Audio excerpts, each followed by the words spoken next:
সময়টা ভালো যাচ্ছে না ভারতীয় মহিলা ক্রিকেট দলের। টি-20 ওয়ার্ল্ড কাপে তারা গ্রুপ পর্যায় থেকে বিদায় নিয়েছিল এবং আমাদের সকলকে ভীষণ হতাশ করেছিল। এবার তারা অস্ট্রেলিয়া সফরে গিয়ে ওয়ানডে সিরিজে 3-0 সিরিজ হারল। প্রথম ওয়ানডে ম্যাচে তারা 5 উইকেটে হেরেছিল, দ্বিতীয় ওয়ানডে ম্যাচে তারা 122 রানে হেরেছিল, তৃতীয় ওয়ানডে ম্যাচে আজকে তারা 83 রানে হেরে গেল। স্মৃতি মান্ধানার 105 রানের দুরন্ত ইনিংসও দুবন্ত ভারতীয় নৌকাকে আজকে রক্ষা করতে পারল না। তারা 3-0 অস্ট্রেলিয়ার কাছে সিরিজ হেরে নিজেদের সম্মান ভুলুণ্ঠিত করল এবং আমরা যারা ভারতীয় ক্রিকেটের সাপোর্টার তাদেরও মন ভেঙে দিল।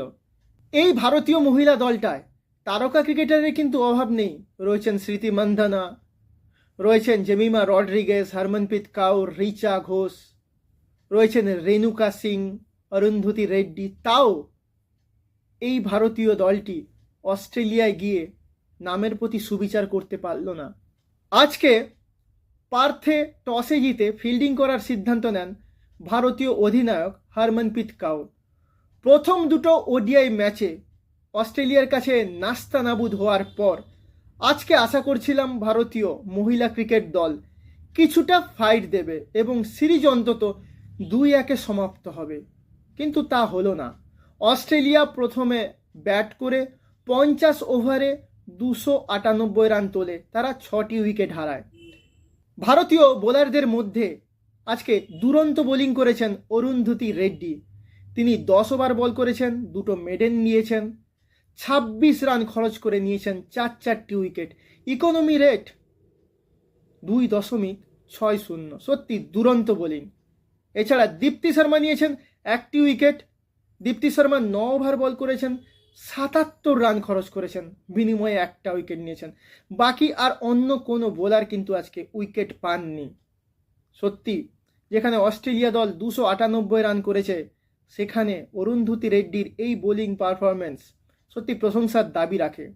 10 ওভার 2 মেডেন, 26 রান, 4 উইকেট। অস্ট্রেলিয়ার হয়ে দুরন্ত ব্যাটিং করেছেন সাদারল্যান্ড। তিনি 95 বল খেলে 110 রান করেছেন। তার ইনিংসে ছিল 9টি 4 এবং 4টি ছক্কা। Strike rate 115.42। এছাড়া গার্ডেনার আজকে 50 রান করেন, তিনি 64 বল ফেস করেন এবং তিনি 5টা 4 মারেন। অস্ট্রেলিয়ার অধিনায়ক ম্যাকগ্রাথ আজকে 50 বলে 56 রানের দুরন্ত ইনিংস খেলেন। এই ইনিংসে ছিল 5টি 4, স্ট্রাইক রেট ছিল 112। জিততে হলে ভারতীয় দলকে করতে হবে 299 রান। ব্যাটিং করতে ওপেনার হিসেবে মাঠে নামেন 2 ভারতীয় স্টার ব্যাটসম্যান স্মৃতি মান্ধানা ও রিচা ঘোষ। শুরুতেই ব্যাটিং বিপর্যয়ের সম্মুখীন হয় ভারতীয় দল।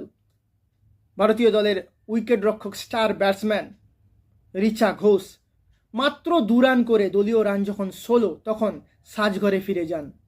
এরপর অবস্থা সামাল দেন ভারতীয় দলের ওপেনার স্মৃতি মান্ধানা ও হরনীল দেওল। তারা দুজনে মিলে একটা 116 রানের দুরন্ত পার্টনারশিপ গড়েন। দলীয় রান যখন 132, তখন হরনীল দেওল ব্যক্তিগত 39 রানে প্যাভিলিয়নে ফিরে যান। তিনি 64 বল খেলে এই 39 রান করেন। তার ইনিংসে ছিল 4টি 4। এরপর মাঠে নামেন ক্যাপ্টেন হরমনপ্রীত কাউর, কিন্তু তিনিও আজকে বেশিক্ষণ ব্যাটিং করতে পারেননি। তিনি মাত্র 12 রান করেন। দলীয় রান যখন 165, তখন তিনি প্যাভিলিয়নে ফিরে যান। ভারতীয় দলের আসল ইন্দ্রপতন হয় 189 রানের মাথায়। অস্ট্রেলিয়ান বোলার গার্ডেনারের বলে আউট হয়ে যান স্মৃতি মান্ধানা। স্মৃতি মান্ধানা আজকে 105 রানের একটা দুরন্ত ইনিংস খেলেছেন। ইনিংসে ছিল 14টি 4 এবং 1টি ছক্কা। তিনি 109 বল ফেস করেন। স্ট্রাইক রেট ছিল 96.33 এবং এই 189 রানের মাথাতেই ভারতীয় দলের আরও 2 জন নির্ভরযোগ্য ব্যাটসম্যান আউট হয়ে যান। দীপ্তি শর্মা 0 রানের এবং জেমিমা রড্রিগেজ 16 রান করে। 189 রান পর্যন্ত কিন্তু ভারত অস্ট্রেলিয়ার সঙ্গে সমানে সমানে পাল্লা দিচ্ছিল, কিন্তু 189 রানের মাথায় এই যে ভারতীয় দলের 3 ব্যাটিং স্তম্ভের আউট হয়ে যাওয়াই ভারতীয় দলকে ডুবিয়ে দিল এবং ভারতীয় দলের হার নিশ্চিত হয়ে গেল। শেষ পর্যন্ত ভারতীয় দল 215 রানে অল আউট হয়ে যায়। তারা 45.1 ওভার ব্যাট করতে সক্ষম হয়। ব্যাট হাতে 50 রানের দুরন্ত ইনিংস খেলার সাথে সাথে বল হাতে আজকে দুরন্ত বোলিং করেছেন গার্ডেনার। তিনি 10 ওভার বল করেছেন, একটি মেডেন নিয়েছেন, 30 রানের বিনিময়ে 5টি ভারতীয় মূল্যবান উইকেট তুলে নিয়েছেন। সুড নিয়েছেন 2টি উইকেট, কিং নিয়েছেন 2টি উইকেট। ব্যাট হাতে সেঞ্চুরির পাশাপাশি সাদারল্যান্ড তুলে নিয়েছেন 1টি উইকেট। ব্যাটে এবং বলে দুরন্ত পারফরমেন্সের জন্য ম্যান অফ দ্য ম্যাচ ঘোষিত হন আনেবেল সাদারল্যান্ড। ভারতীয় দল শেষ পর্যন্ত আমাদের সকলকে হতাশ করে 3-0 ব্যবধানে অস্ট্রেলিয়ার কাছে সিরিজ হেরে গেল। ভারতীয় দলের 3-0-তে এই পরাজয় শুধুমাত্র আমাদের মন ভেঙে দিল না, ভারতীয় দলের মহিলা ক্রিকেটের সম্মানকে অনেকখানি ভুলুণ্ঠিত করে দিল।